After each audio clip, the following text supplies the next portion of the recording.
Guys, are you? Fine. What I would like to do in the next hour is introduce you a little bit to the field of futures thinking, even though I believe that in this specific audience I don't have to.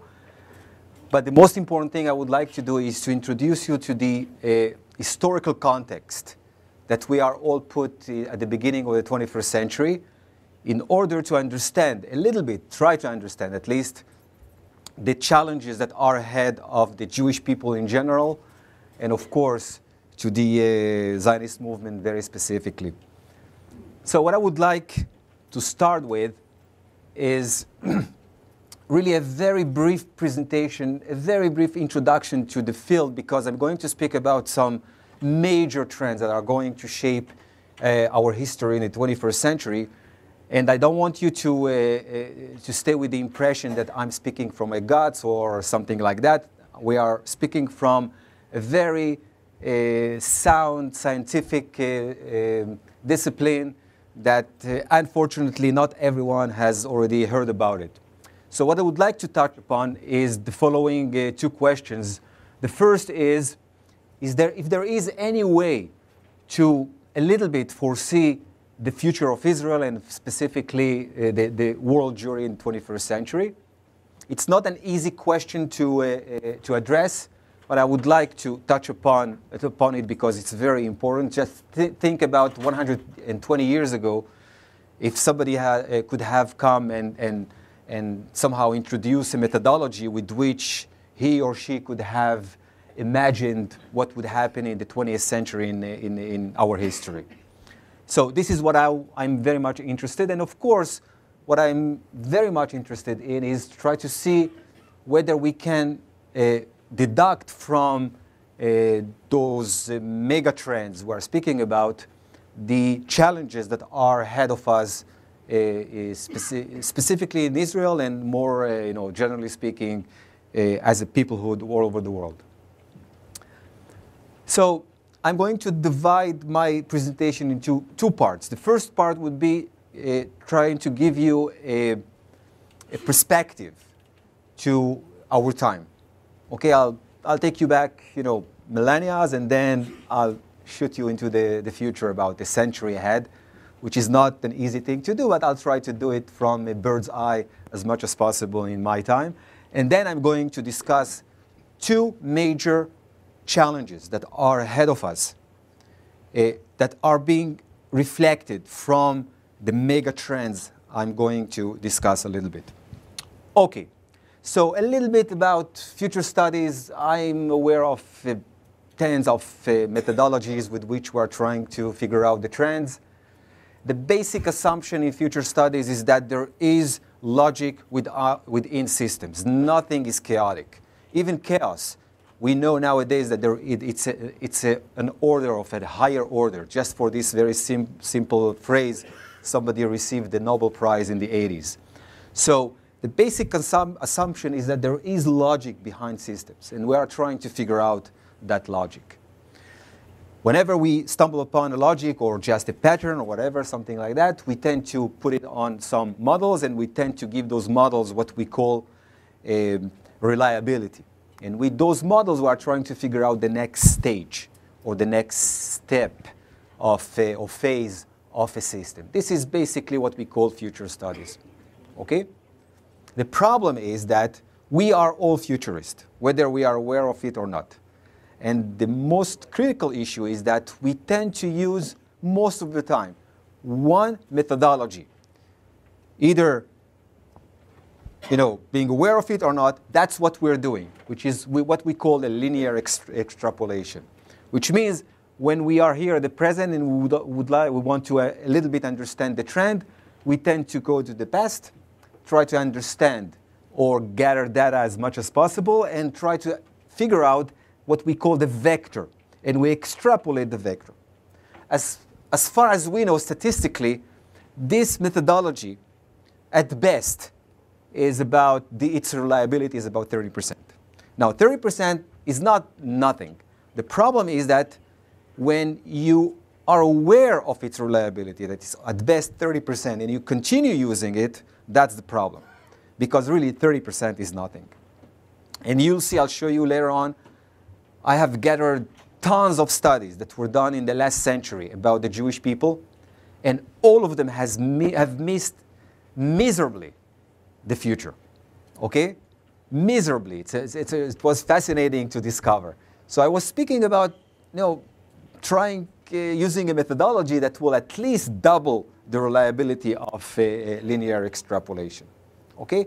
And what basically we're saying that at the end of the 20th century, beginning of the 21st century, there are almost no linear systems that are evolving in a linear way. And the curves are very bizarre. Now, for a lot of people, those curves are chaos. And since it's chaos, there's no way to predict the future. But what we claim is that even in those very bizarre curves, there is logic, and there are patterns. And we are trying to figure out those patterns, and we have nowadays tons of curves that describe a lot of phenomena. I'm not going to elaborate on it, but just take a look, and you'll see tons upon tons of curves. The most interesting thing in our field is that each curve has what we call a predictive reliability figure, which means each curve has a number that says how sure we are that we understand the logic of the system. Okay, so if I say this curve, its reliability is about 70%, that means we are sure that this curve describes the logic of that system about 70%. There are no curves that really reflect 100% of the logic of a system. Let me just stress that we are at the very beginning of a very long journey as a species, really to understand systems. And since we are very primitive, speaking about 70%, that's a lot, all right? And I really stress this point because I'm going to speak about some trends. Nothing is 100%. I hope you understand it.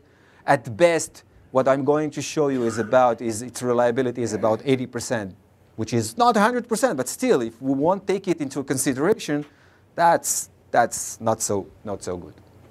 Anyway, and like any other discipline, there are tons of journals and studies and conferences.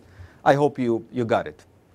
That's it. That's it for the very brief introduction, because I'm going to use a methodology with which I'm going to try and a little bit clarify what we call the mega trend of world Jewry in the 21st century. Okay? But let me again stress, I don't think there is one person on earth that really knows what's going to happen, okay? Even though I'm a futurist, I'm kind of always remind myself to be careful about whatever I'm saying. Anyway, so let's see one of the major trends that is going to shape humanity in the 21st century. And I'm going to be a spoiler at the beginning. The Jewish people is going to go through a very different trend than humanity. Exactly the opposite. But let's see first humanity, because this is our historical context. All right? So I'll take you back millennia, and then I shoot you a century ahead. As far as I know, again, from a scientific point of view, about 12,000 years ago, on Earth, there were about between 1 million to 5 million people. Okay, by the way, 60,000 years ago, humanity used to be about 10,000 people, like you and me. And bit by bit, humanity is just, evolved. There were times that we lost population, but about 2,000 years ago, humanity reached that mark of 250 million people on Earth. But when we reached that number, we started developing in an exponential curve, which means it took humanity about 1,800 years to quadruple this number and reach the 1 billion mark.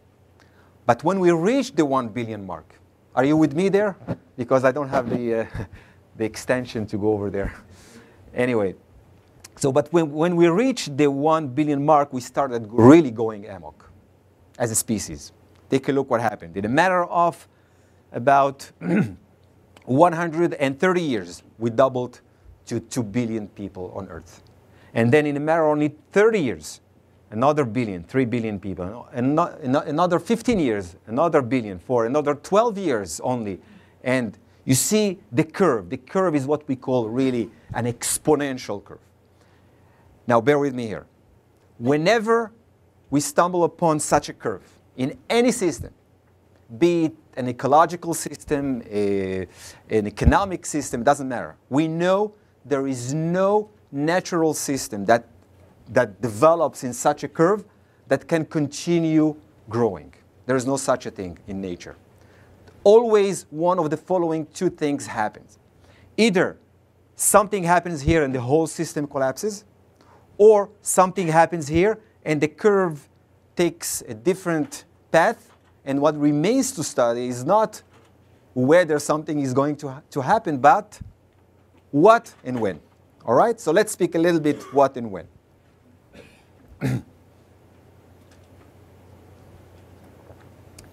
How many people on Earth at this point? Somebody knows? How many people? Humanity. 7 billion. Well, formally we are 7.5 billion people, but we tend to add another at least 200 million people that are not accounted.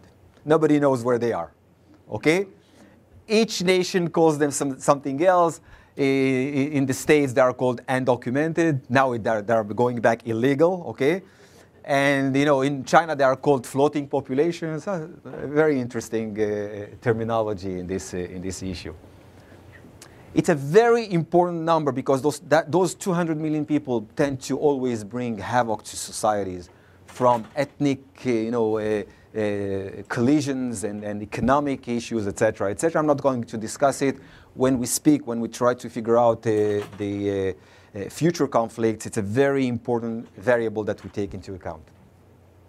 What I would like you to put in mind is the 7.5 billion people. As far as we understand at this point, almost everything that happened in the last century is because of this number. From world wars to this very nice technology we all have in hand. Without so many people in the world, we won't have this nice technology in our hand. Just put it in your mind when I'll speak about the future. Okay? How many people will be worldwide by mid-21st century? Somebody would like to try? Mid-21st century. It's around the corner. It's just about to happen. What do you think? 10 at least. Okay. About 4 years ago, the estimates were that by 2050 there will be about between 11 billion people to 13 billion people. However, in the last few years we have discovered a few trends I'm going to mention in the next slide. And because of those trends, the estimates at this point, with the reliability of about 85%, which is a lot, okay, is that by 2050 there will be about 10 billion people. Okay, you'll hear different studies, 9.7, 9.5, 10, doesn't matter. All right, which means that in a matter of 250 years, humanity went from 1 billion people to 10 billion people. Everything that you and me are aware of is because of those numbers. All right, I hope you understand it. I don't have time to elaborate. What really interests me is that how many people will be worldwide by the end of the 21st century. And it's really interesting because of two reasons. One, probably most of our kids will still be around by the end of the 21st century. Okay? There are a few young people here that they don't know it yet, but they'll also be part of that generation that will be at the end of the 21st century. So we're not speaking about a very far future. We're speaking about our very, very children, very close children. So somebody would like to try? How many people worldwide? What do you think? Guess. 13. All right, sold. No, come on. All right, 9. All right. Well, I'm going to show you the highest estimate and the lowest estimate. Okay? But by all means, this is really a phenomenon. We are speaking that at best, there'll be about 11 billion people. And probably, humanity is going to start shrinking to about 6 billion people. Now, if this is, by the way, the reliability of those figures is about 80%, which is a lot. Okay? Now, if this is the 21st century, that means the 21st century is going to be totally different than the 20th century. And there are tons of studies trying to figure out exactly how different it's going to be. From economies to social upheaval, to family structures, to everything, of course, and conflicts. All right? Actually, what really shapes our very personal life is not the numbers, but the reasons of those numbers. So I'm going to share with you a few reasons. I'm not speaking about trends, I'm speaking about facts that are really contributing to this mega trend that is already having already a name, which is called the demographic winter. So one fact, at this very moment, worldwide, for every 100 females, there are already 117 males. As far as we know, this is the first time in human history that there are more males than females. It used to be exactly the opposite. What does it mean, 17% of humanity without biological horizon? Where is that energy going to dissipate? It will dissipate somewhere, okay? When we speak about world conflicts, this is a very important variable, all right? We have a list of 10 reasons why it's happening, but it doesn't really explain the phenomena, okay? From education to health services, etc., etc. This is one fact. By the way, it's happening most of the time in non-democratic and non-Western cultures. In Western cultures and democratic countries, without anyone trying, to mess with the system, like in China, for example, they have already more than 20% males than females. Okay, so in democratic and Western cultures, the ratio between genders is somehow optimal. For example, in Israel, we are speaking about 51% females and 49% males, which is optimal. There's nothing such a thing as 50%, 50%. Okay, but the next fact, also a fact, really corresponds also to democratic and Western and industrialized nations. Take a look. For every 100 mothers, somehow, in their fertility age, somehow, there are only 65 young girls, which means 100 mothers nowadays, somehow they do not produce 100 mothers for the future. And it's going to shape everything worldwide. Now, this is the macro figures, okay? Of course, different places, different things, different, variables. I'll give you for example, in Israel specifically, only at this age group, I hope you understand that at this very specific age group, up to 20 years old, these are the people that are going to stick around at least for another 60 years. So we can say a lot about the next 60 years just by analyzing, the ratio, the gender ratio of that age group. So for example, in Israel, we're speaking about already 5% more boys than girls at this very specific age. Okay? In Egypt, for example, there are also 5% more. But there is a great difference between Israel and Egypt. In Israel, we have what we call social mobility. I can be with that girl, the next day with another girl. In Egypt, it's either you are married or not. Where's that energy dissipate? It will dissipate somewhere, we know. It starts most of the time inward and then it goes outward. Okay? For example, think about ISIS selling girls for $100. Where is it coming from? It doesn't matter if they are, Kurds or they are Christians. Doesn't matter. They need females. Where's that frightening phenomena in the Muslim world? People 40, 50 years old marrying young girls of 8 years old and 10 years old. This is the origin of a lot of things. Okay? Take, for example, Jordan, like Palestinians, 6% more boys than girls.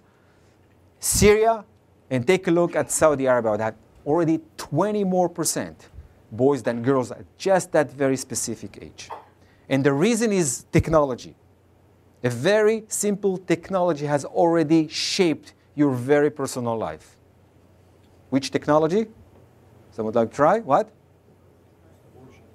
No, I'm speaking technology, not technology. Ultrasound. Ultrasound. Okay? A very simple technology has shaped your life. And the reason is because if you are, let's say, a leader and you see those figures, you might say, I didn't say anything. You'll pay the price. But if you're a leader and you see 20% more boys than girls, everybody's looking at you. You're the policy-making person. So what we tend to do is we tend to organize the possibilities that are in front of a leader in a specific place, in a specific religion, a specific region, it doesn't matter. And we tend to say the following. For example, in Saudi Arabia, it doesn't matter who's the leader, we tend to organize those possibilities in some clusters and give those clusters some reliability and possibility, if you wish. So let's say in Saudi Arabia, we say a leader has 3 options in front of him to take care of that phenomena. First option, we tend to give it, let's say, 60% chance that will be the route that the leader will take. The second option, 30%. And there is always a third option, 10%, in case there is a crazy leader that is taking office. And that way we know up front, many years up front, what the leader will do 20, 30 years in the future, which sounds bizarre to a democratic ear.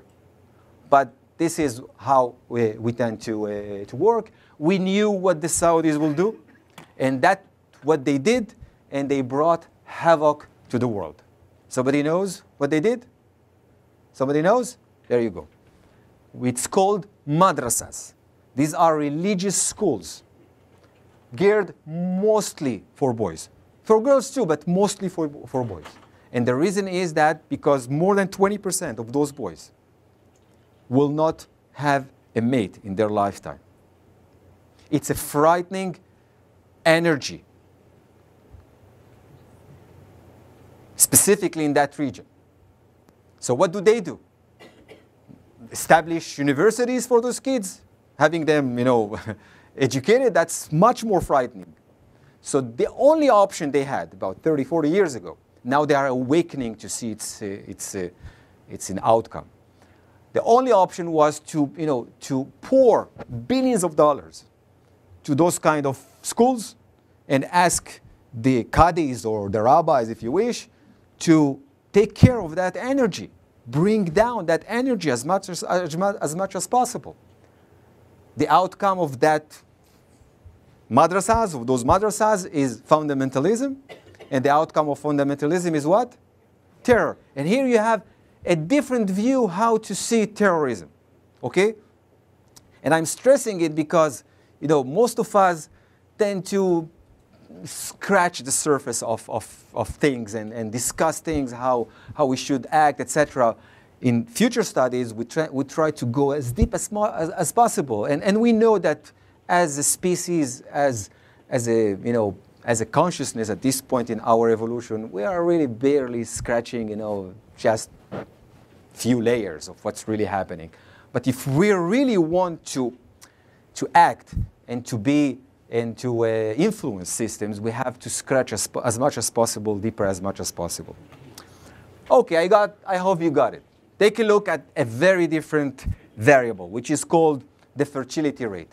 In order for a society to develop, to continue and grow, etc., a female needs to have in her life cycle, 2.1 kids.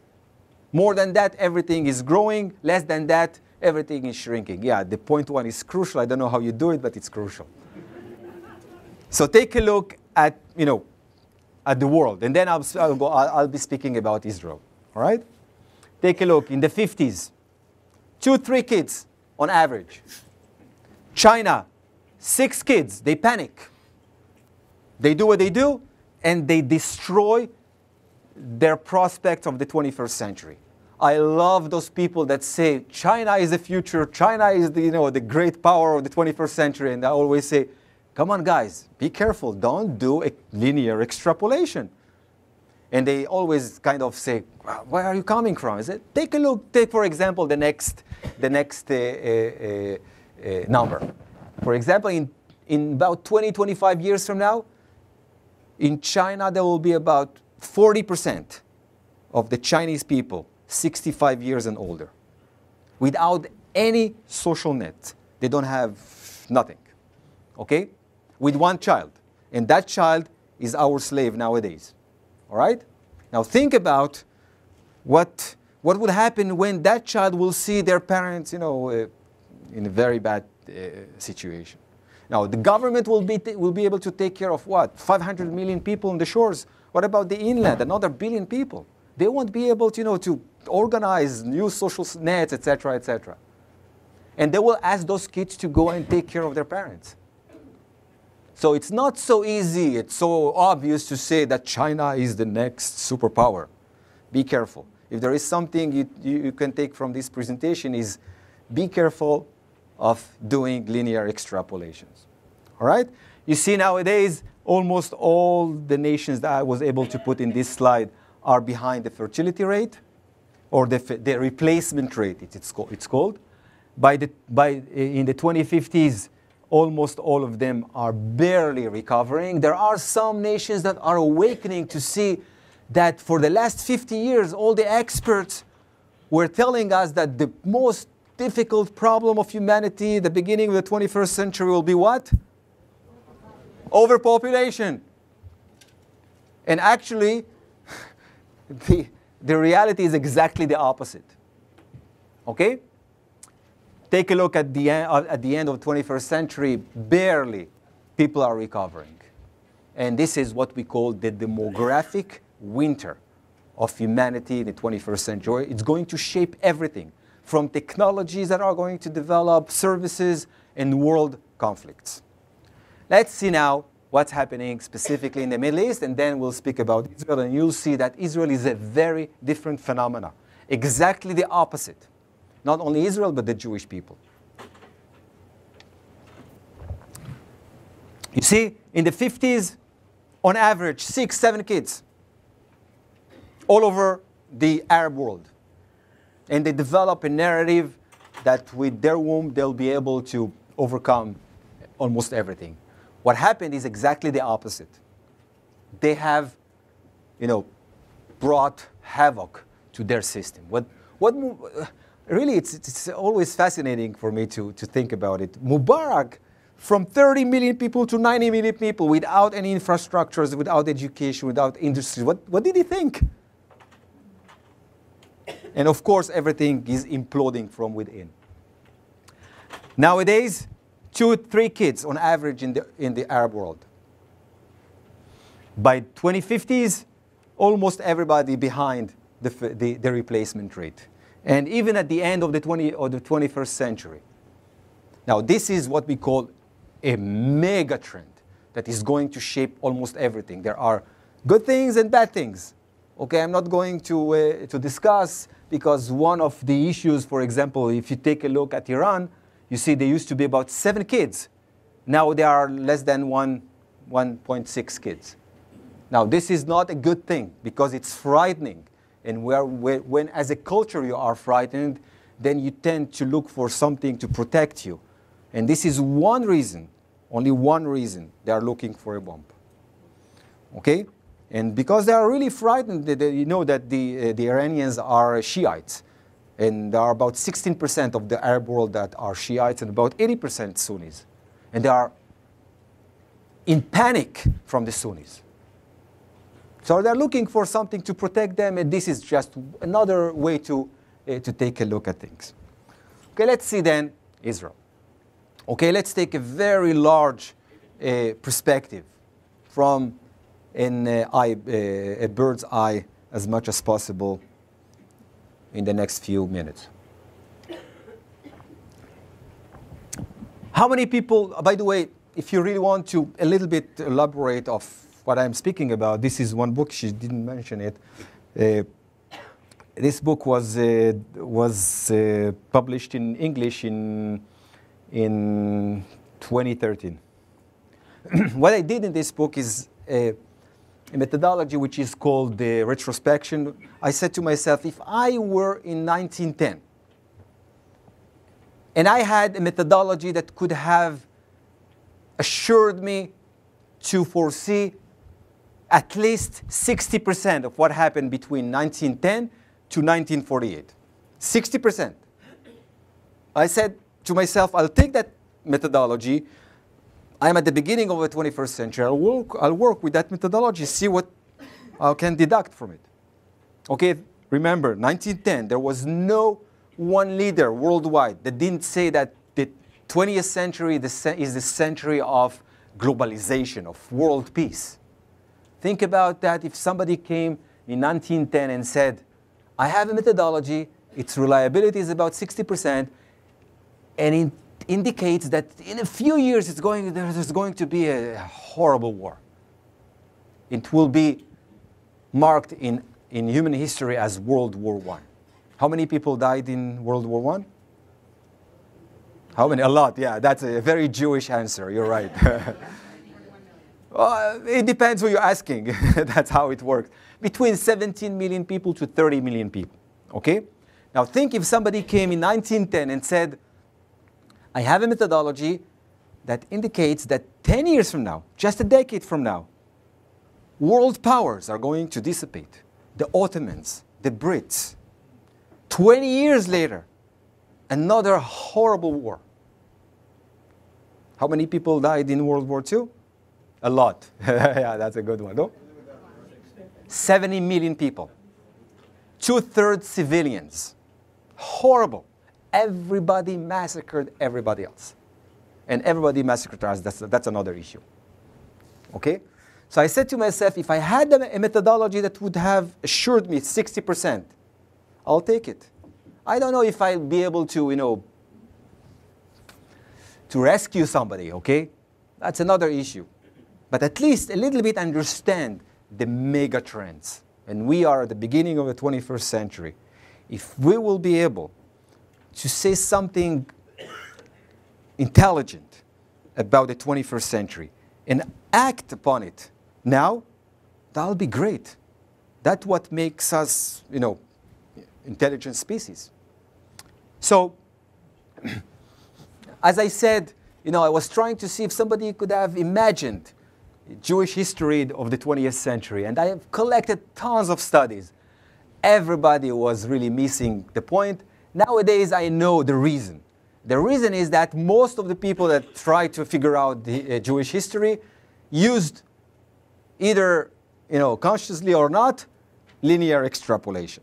Okay? And they have missed all of them Jewish history. Here you have just a few. Here is another slide just to mention that everybody, I really love this very specific prediction. Roberto Bacchi was a professor in statistics.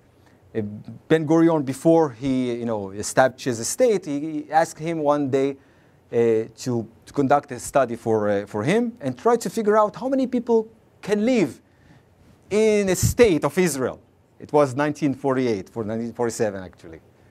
So Professor Bacchi went and did a lot of studies, and he came with a very bottom line figure. And he said to Ben-Gurion, at best, by the year 2000, there will be 1 million people in Israel.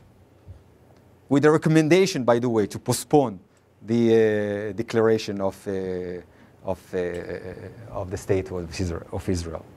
Now, we know that this is not the way things are working. And I was looking, of course, for something that is a little bit more reliable. So I'm going to show you what I did. Okay? Before that, let's speak about what we know at the moment about the mega trends of the Jewish people, generally speaking, and then the Israeli people in Israel. Okay, how many people used to be in Israel about 3,000 years ago? A very important point in time. That was exactly the time of King David. How many people in Israel? How many Jews in Israel? They were not called at that time Jews. They were called Israelites. Okay, Jews. We started being called Jews only 500 years later. Well, it depends who you're asking again, as usual, okay? If you ask the religious narrative, you can go to 3 million people, okay? That's impossible. Even, Ir David, the city of the capital, there used to be, 10,000 people at the best times. So the estimates are about 300,000 people, okay? All right. That was 3,000 years ago. Now let's move forward in time.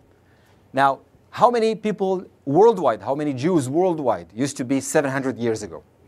A crucial time in Jewish history, the golden age of Jewish history. How many Jews now worldwide? Somebody would like to try? By the way, I'm using a pedagogic trick. I'm asking a question. I know you don't have the answer. I give you the answer and you remember the answer. That's a trick. What do you think? 2 million. Here's the number, 1 million. By the way, around 70% of world Jewry resided in Spain. About 70%. Okay? That was Manhattan of the time. All right? More than Manhattan of the time. Just think about it. Amazing. That's why it's called the golden age of Jewish history.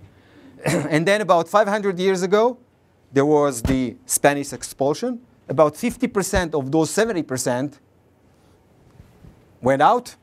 You and me are the descendants of those 50%. And another 50% disappeared. Now they are, they're surging in different places. Everybody wants to be, again, Jew. Anyway, that was 700 years ago. Let's speak about 200 years ago.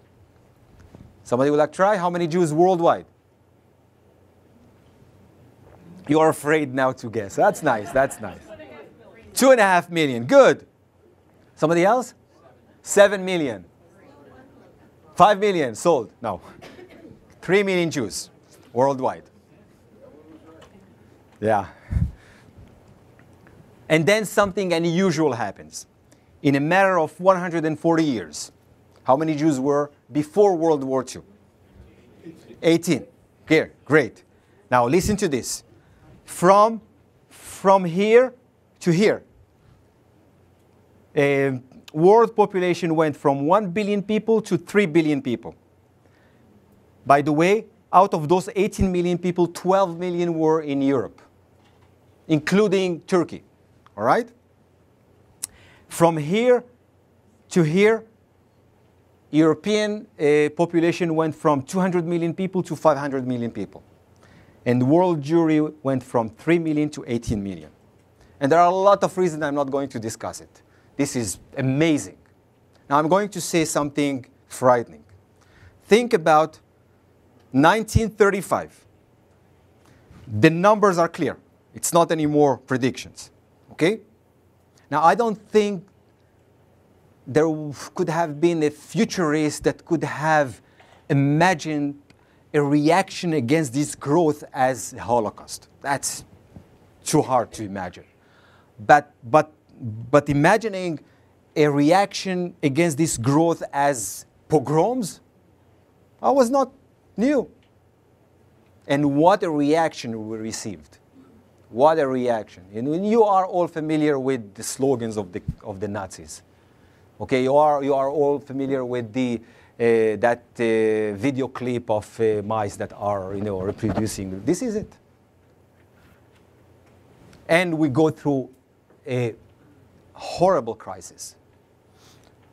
We end up with less third of our population worldwide. How many Jews worldwide now? Again, it depends who you're asking. So what do you think? There is one person that is really reliable, at least from my point of view, to say the numbers. His name is Professor de la Pergola from Hebrew University. Okay, he's doing a lot of studies. This is the number he says. Okay? Which means we barely started recovering from the Holocaust. This is the mindset of our generation. And because of it, a lot of things are happening. From, the world is blaming Israel of overreacting. They are saying to us, oh, a flotilla from Turkey and you act like it's World War. There is a nation that is developing a bomb. So what? And we tend to say, never again. Where does that never again come from? This is it.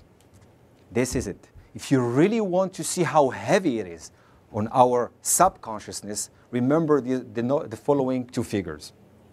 If there was no Holocaust and there was a Jewish state, how many Jews would have been now worldwide?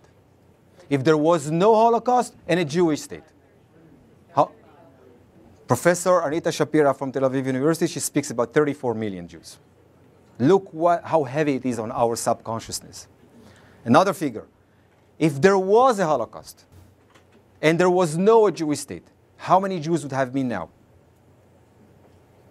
Anita Shapira speaks about 6 to 7 million Jews only worldwide. So the state of Israel was the savior of world Jewry in the last 50, 60, 70 years. Okay? We all are familiar with how many Jews were in 1948 in Israel. How many? 620, something like that. All right? How many Jews right now in Israel? Okay, for the first time after 2,500 years, the largest Jewish community resides in Israel. For the first time after 2,500 years. Okay? It's about 6.4 to 6.8. It depends who you include in those numbers. Okay? You know, before World War II, the largest Jewish community used to be in Poland. How many Jews were there? About 3 million. Yeah? For many, many years since then, it was here in the States. Now it's less than 6 million here by all account. All right? And Israel has passed that number. It's only about 45, 46% of world Jewry. 4 or 5 years from now, we're going to go to another landmark in which about 50% of world Jewry will reside in Israel. Okay? And in about 35 to 40 years, 70% of world Jewry is going to reside in Israel. So by mid-21st century, about 60 to 70% of world Jewry will reside in Israel, and we are speaking about a different epoch in Jewish history. And the landmark, the first landmark was last year. Crucial landmark. By the way, this landmark is going to shape everything. Jewish history is going to be different a century from now just because of this landmark. Jewish religion is going to be different. Mindset, everything is going to be different. I'll tell you something. I have just finished writing a book just for around this number. And I'm so frightened to publish it. You can't even imagine. I'm going to share with you a few ideas of what I've concluded from that study. However, how many people will be worldwide? How many Jews will be worldwide by mid-21st century? And how many of them will be in Israel? What do you think? 2050, it's around the corner. What do you think? You're afraid to guess. That's nice. All right. Here's the number, okay? By 2050, we are speaking about 18 million Jews worldwide, which means as a people, we are going to recover about a century later, which is fascinating by all means. Now, a century from a personal perspective is a lot, but from a historical perspective is really nothing. All right? Out of those 8 million Jews worldwide, 12 million Jews are going to reside in Israel. And about another 3 to 4 million minorities in Israel. So Israel is going to be probably the only Western and industrialized nation that is going to double its population up to 2050. This is a major challenge. Israeli challenge, a lot of things that you are all aware. Part of it is if you are willing to buy an apartment to your kids. This is where it's coming from. Okay? However,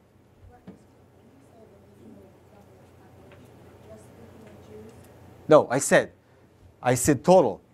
There will be about 15 to 16 million citizens in Israel. Out of those 16 million, about 12 million Jews. Okay? However, what really interests me is how many Jews will be worldwide and how many of them will be in Israel by the end of the 21st century? I hope you understand the reason I'm interested in that question, because this is the major mega trend that is going to shape our history in the 21st century, and it has a lot of implications. I'm going to discuss two challenges that derives from this mega trend. Somebody would like to try? No. All right, take a look what the UN is speaking about. Okay? The UN is saying that by the end of the 21st century, there will be about 24 million citizens in Israel. Probably the only nation that is going to triple its population is Israel in the 21st century. Out of those 24 million people, about 20 million Jews. The minorities in Israel are going to start shrinking by the end of the 21st century. Part of it, if you really want to know, but don't throw anything after the next sentence, all right? A lot of those minorities will start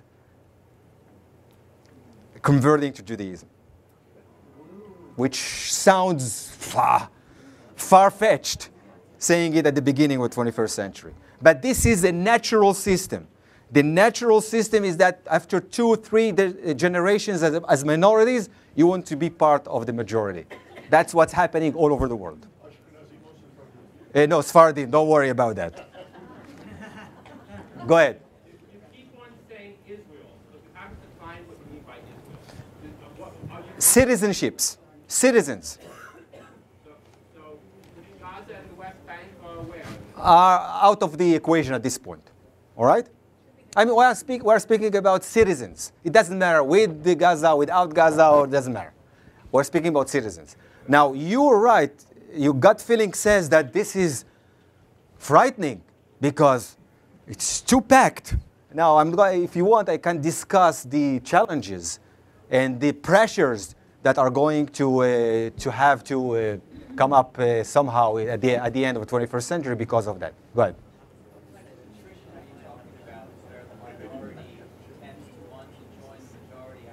It happens all over the world. Are we talking about the majority, or are you talking eventually they will all? Like, what's the magnitude of that statement? No, the magnitude is always something between 20% to 30%. That's what's happening. By the way, nowadays, a lot of Palestinians used to be Jewish. And during the years, they couldn't stand it being a minority. So they have become Muslims, if you wish. If you really want to know, go to Hebron, and you'll see people in very small places still having tefillin. Or Druze. Druze, I'm not aware of Druze. Maybe. But in Hebron, there is a large group that are putting tefillin daily, in secrecy. In terms of it internally within that demographic, do you know how many statistically are likely to be ultra-Orthodox? I knew it. If somebody's going to ask it.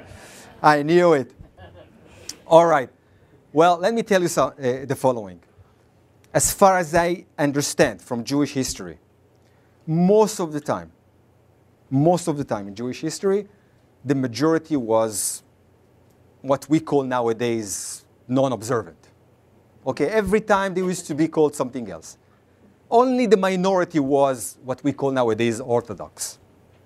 Whenever something happened and there was a critical mass of people being Orthodox, 30, 40%, devastating things happened to Judaism. And it came from those people. And I'm speaking as an Orthodox person. That's what really frightens me. Okay? If you want to discuss it, let's discuss it later on, not now. I was going to ask about ultra-Orthodox specifically, not Orthodox. How do you think? Well, everything is in a very large spectrum. If you want, go ahead. Can you do this comparison between Western Europe and or Western countries and Israel?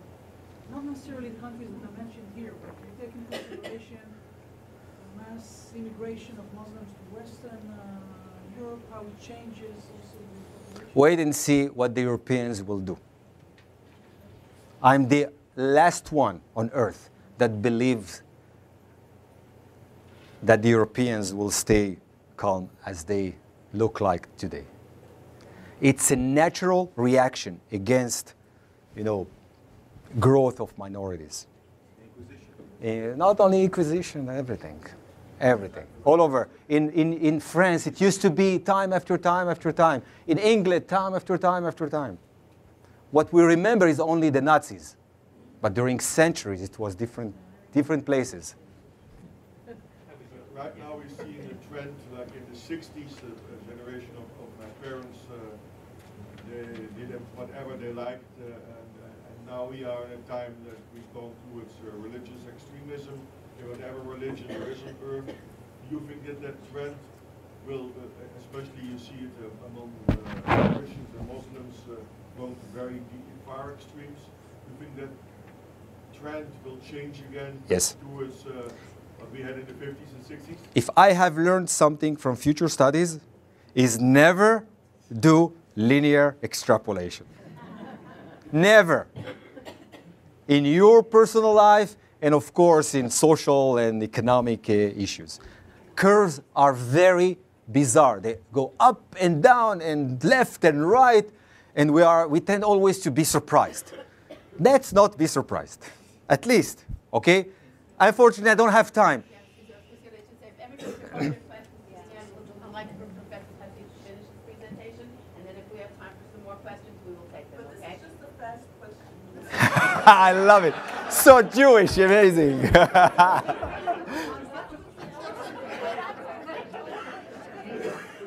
Great question. Why do we trust the UN? You're right. You're right. Now listen to this. A month ago, the Israeli Bureau of Statistics came up with another study that says that this number, 25 million people, will be reached already in 2065 in Israel.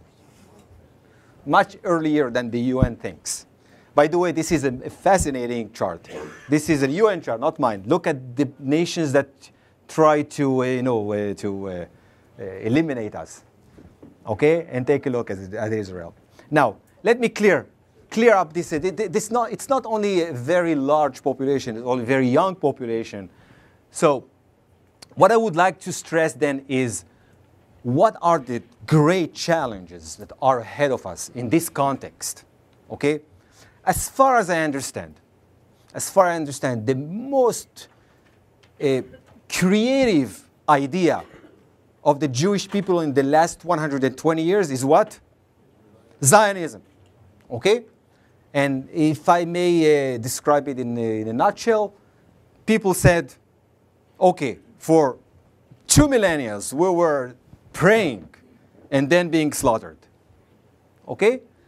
Let's take a modern tool, which is world diplomacy, use it in order at least to stop that vicious cycles of again and again and again slaughters. That was an amazing idea. It was called Zionism. You and me, 120 years later, we see the outcome. 120 years ago, very few believed that it was possible to do. Okay? Now I'm speaking about something that is at this point impossible to understand. But probably this is the challenge. And if we will be able to draft, clarify it at this point, and act upon it, then we might, be active or proactive in history, and not just, trying to follow up the trends. So, as I said, in future studies, I'm going to speak first about one challenge, much, much bigger. Okay, I've written about it in a book, but I'm not going to elaborate on it, just to mention it. And then I'm going to speak about something that we, at this point, will be able to engage in and take some actions in it. What I found is that in the last something like 3,700 years of Jewish history from Avraham Avinu, something like that, there were about 4 epochs, 4 eras. Each era used to be something like 500 years, generally speaking. Each era ended in about 200 years of chaos within the Jewish people. And at the end of those 200 years, there was also always something, God forbid, something horrible that happened in history, from which we started the next stage, the next era. Okay? So the first era was the era of our forefathers and foremothers. Everything that we know of Judaism now is derived from what we learn from their behavior, etc., etc. Okay, the role models is the paternal mindset of what we call nowadays the avot. Okay, that era ends in a terrible time in which the offsprings of those forefathers, the Shvatim, the tribes, became so cruel to each other. And they came into a point that they were so afraid of what they're doing, they came to Saul and said, why won't you be a king on us? And try to bring us together and develop and design a new entity, a more cohesive entity of the Jewish people. Okay? And then we start the second era. The mindset of the second era is what we call the mindset of kings. The kings were the role models, they were the religious authority, they were the political authority, etc., etc. Okay? By the way, David came and said, King Saul was a little bit liberal, if you wish. All right? David came and said, this is not the way to build a nation. The most important thing is to establish a center, a political center, a religious center in Jerusalem, and forbid anyone to do anything else. Everything needs to be within the center. And he was really very tough and very cruel. His son, Solomon, continues and establishes something unusual. Everybody from the world came to see what he does. However, in a matter of 30 years after King Solomon passes away, a horrible event happens in our history that we don't even discuss. Somebody knows what I'm speaking about? The separation of the Jewish people in two nations. Israel nation and Yehuda nation, Judea. Now think about it. And we speak about, they were lost. It's not exactly that they were lost. The Israelites said, 10 tribes, something like that, they said, we don't want to be any more part of you. Think about if, God forbid, nowadays, the Tel Aviv city will say, we don't want to be part anymore of the Jewish state. Okay, first guy.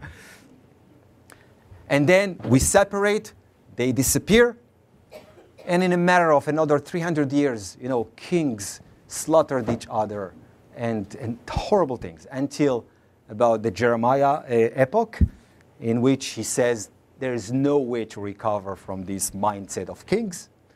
Everything is going to collapse. We're going to go to exile, and we better accept it. So, of course, they put it in jail. They call him, you're a leftist, etc., etc. Okay? And that epoch ends with a horrible event, which is called the destruction of the first temple. All right? And we go to exile. Fine. And then we start, 40 years later, only 40 years, there was the Koresh declaration. How many people came back to Israel? 40 years, 10%? 42,000 people out of probably at least 500,000 people. Oh, you're right. You're right. You're right. All right. Who were they? Nothing. They didn't want to come. They said, Babylon Manhattan is the place. What are you talking about? Okay? And of course, the mindset of the third era is around who? Who are the role models of the third era? Priests. Okay? Now, the priests come and say, kings, tribes, this is horrible. Kings, look what happened. We are a different mindset. We will organize this nation in a different way, etc., etc., and we start the third era.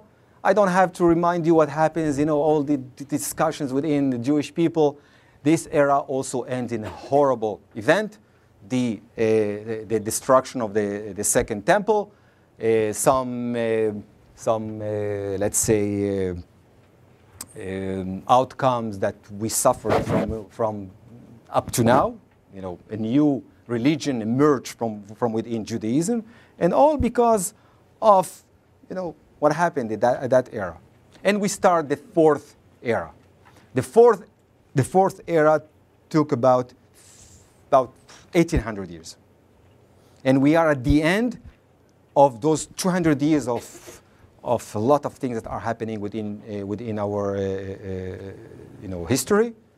Probably it will end when 50% of the Jewish people will reside in Israel, in about 4 or 5 years. And then we're going to start a new era. Okay? That era ended also with a horrible event, which is probably the Holocaust, can be, you know, mentioned over there. And the issue is, of course, that era, the fourth era, the role models were rabbis. And what really interests me, of course, is what is it going to be? What is the mindset of the fifth era? And we have started already that era. We are at the very beginning of that era. We don't have the mindset even to analyze it. I'm trying to do it. I came up with you know, a suggestion who would be the, you know, the role models that will take over Jewish history. And of course, each era, it's not just a mindset. It's a mindset that brings different solutions to challenges. Okay? This is the most important phrase. We need people that have a fresh look, a new perspective to the new era, and bring different, you know, solutions to stressing issues. Of course, I'm not going to mention who's going to be the leaders of this era. If you really want, you try to guess. Somebody would like to guess? Entrepreneurs? That's linear extrapolation. Livre. So, somebody like to? Robots. That's a good one. That's a good one. What do you think? Israelis? No. Women. Halevai? Yeah, right. Okay. Let's go to the most important thing. And I hope I'll have another 3 minutes. Okay? Now, as far as I understand, Israel was established upon what we call a covenant of destiny. I'm taking those two terms from Rabbi Soloveitchik. He was discussing those terms in their religion or religiosity mindset. I'm taking it into the national mindset. You have in front of you a paper I have written about it, so if you want to a little bit read about it, you have it in front of you. So Israel was established. The Zionist movement established a state in order for the horrible destiny will not repeat itself. So different groups within Judaism decided to put aside how they would like to see a Jewish state. And they concentrated on building a place that will be secure enough that the past will not repeat itself. Now, if you go and analyze different nations with this kind of model, there are different nations that were built is exactly the same. Okay? What you find is that it takes about 2 or 3 generations until that covenant between different groups dissipate, breaks. It's a one-time glue. It's not an eternal glue. Okay? Most of the time, that Brit Goral ends with assassinations of leaders, and most of the time, it ends with a civil war in which people, different sects of that nation, say to themselves, okay, we have built now something secure. Now we would like to give that building what for? A reason to exist, which we call the raison d'être, okay, or a covenant of mission. So the issue now, you are all, we are all feeling that Zionism is developed or was the glue, was the umbrella of Brit Goral. And that Brit Goral is dissipating. That's it. We have built something. It's not over yet, but still, we are at the end of that era. The issue is that is in front of us when 50% of the Jewish people who reside in Israel. This is the most important thing that is ahead of us. We need to clarify, to draft a covenant mission for a Jewish state. What is it exactly, a Jewish state? It's not a state for Jews. That's something else. You know, the Arab are not willing to accept a Jewish state because they say, you define for us what a Jewish state, and then we'll discuss if we would like to accept it or not. So what is it exactly, a Jewish state? Modern one, very much developed, with a large group of minorities. What is it? What's its mission in history? This is what is ahead of us in the 21st century. If we will not be able to draft a covenant mission, I'm not sure we'll be able to sustain a Jewish state just upon Brit Goral. There is no such a thing in history. Okay? Now, if you really want to grasp what I'm speaking about, take a look at the US example. What's the national covenant mission of the US that made the US in the last 200 years? It needs to be drafted in 2 words that everybody accepts, okay? And upon that phrase, you build institutions, you build, everything, and you engage in war and do peace. Liberty and freedom, what? The Constitution also, but it needs to be drafted first in 2 words. No, not a religion. Here you go. Personal freedom. That's an amazing idea. Now, think about 200-300 years ago. It was not so obvious. Even now, it's not so obvious worldwide. But this is the most important thing that the US has brought into human history. It was not easy. It went through assassinations. It went through civil wars. It was not easy up to now. But everything is based upon it. Now, let's take, for example, the French one. Also the same thing. What's the covenant mission? Liberté, égalité, fraternité. Okay, 3 words. Always the French are always sophisticated. They always add things. Okay? Nowadays, the European Union, after a horrible war, not just one war, okay, decided that they need to develop a new entity, the European Community, the European Union. And they have on the table a suggestion for a covenant mission. Somebody knows what I'm speaking about? It's not yet decided. But when it will be decided, you'll be able to see it all over Europe. And that will shape European history.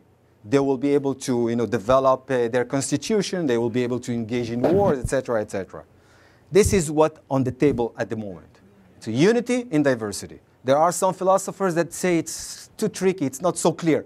Let's hope they'll be able to do it, because if they will not be able to do it, the only outcome I can see from a systemic point of view is that Europe will go back to horrible conflicts.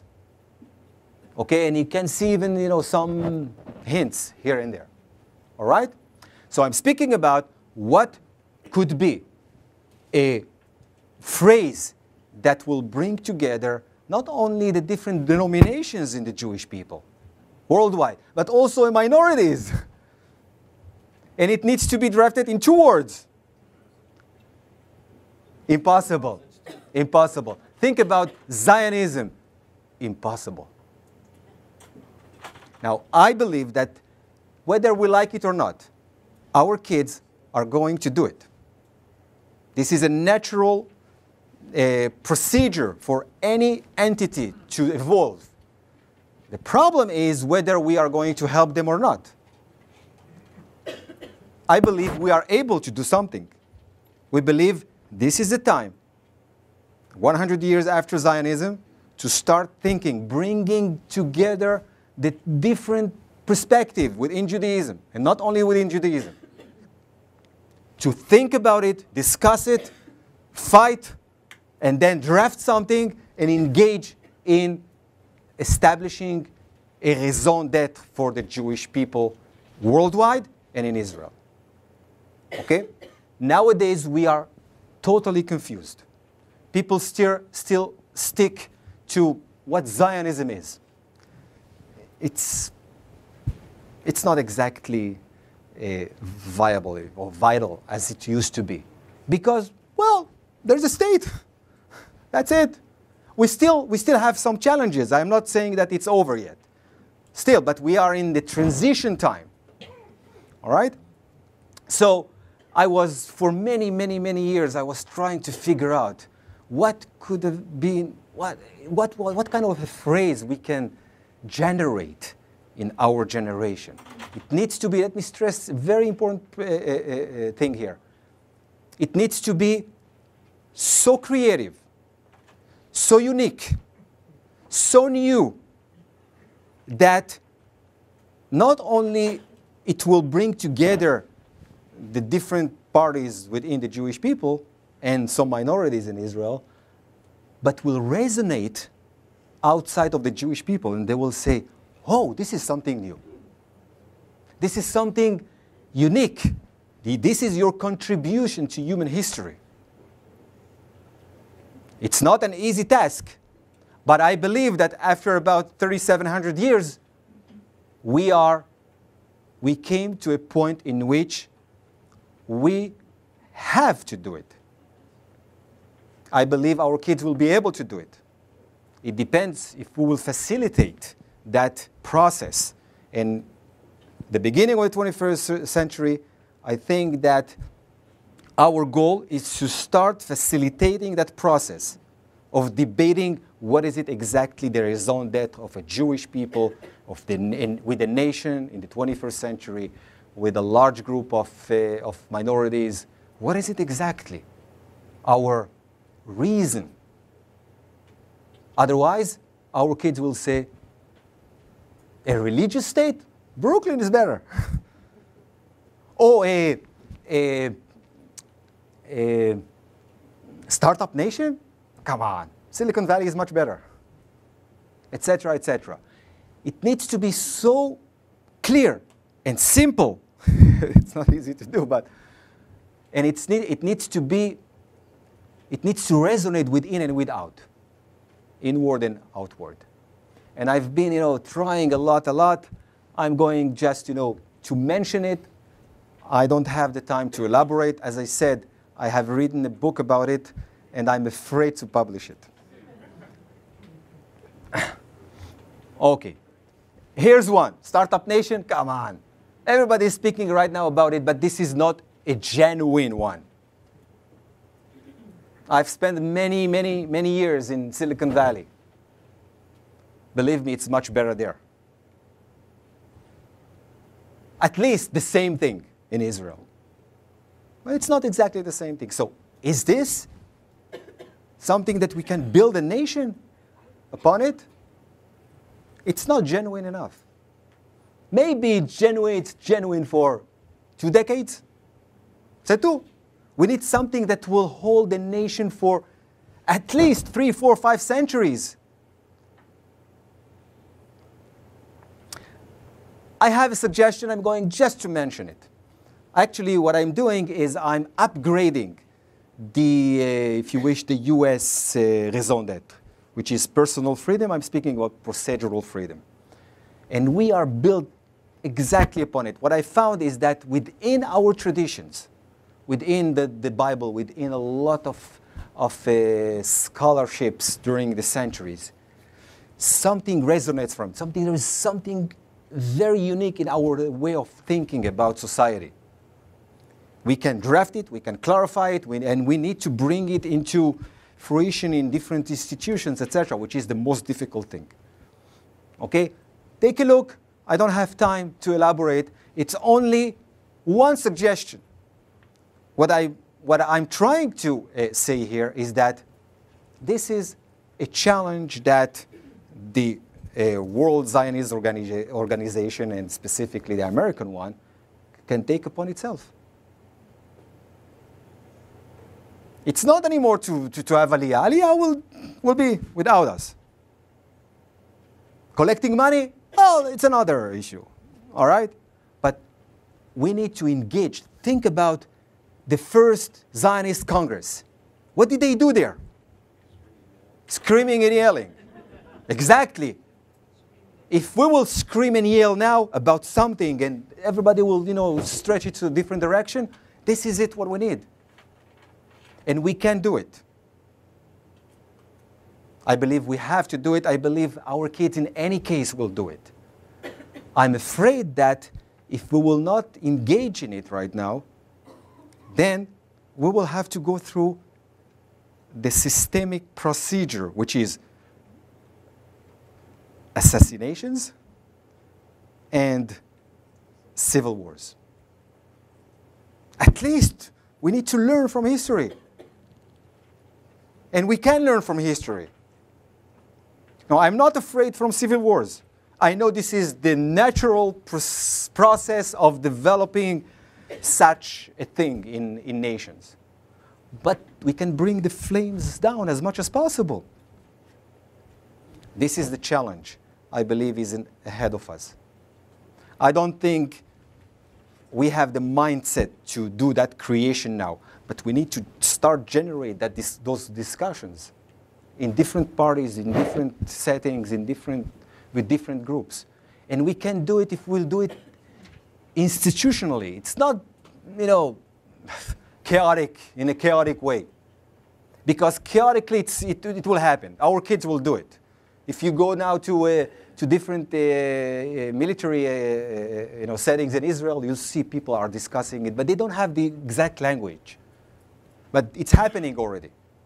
You can see, people that used to be anti-religion, they are doing a different kind of religion with different kind of questions. Ladies are engaged in it in a new way, within the religion parties, within the orthodoxy. It's happening. The seeds are over there, but we need to institutionalize that process. I think I have cleared, the idea. If you have any questions, I'm glad to. Otherwise, how about the sanctuary Jewish state? People understand what is a sanctuary like. now you're giving an option. Good. Let's start having that list. Sanctuary state for every Jew. No, sanctuary is Brit Goral. No, but sanctuary is Goral. But today they use it now. Yeah, we're using it, but this is Brit Goral. Our kids, you're Israeli. Yeah. Our kids, they constantly ask, I can do a PhD in Yale University and stay there. What do I need to be exactly in Tel Aviv? Do you have an answer for that? Too many Jews there. No, anyway, go ahead. To get back. 400 years ago, two interesting documents which really, I think, laid a fundament for the French Revolution and for what we have here in the United States, the pacification of Ghent and the Union of Utrecht. I'm Dutch. And because they form the basic of what to do with religion and how to deal with that in statehood and to live with one another in peace. And I wonder if a document which follows those two documents nowadays, in your point of view, yes, would be helpful. Exactly. To help us forward. That's what I'm speaking about. That's exactly what I'm speaking about. I have tried to do it in one book, but it's so, I gave it to a few people to read it. Part of them said, you have to publish it. Part of them said, be careful, they'll kill you. Publish it. That's right. Anyone? Yeah. Any more? Go ahead. I have a comment and a procedural question. The comment is, would you give thought to the inclusion of the discovery of atomic force, nuclear force by Jewish individuals as a change in civilization somewhere in that presentation? Procedural question is, can we have a copy of your presentation? Is that possible?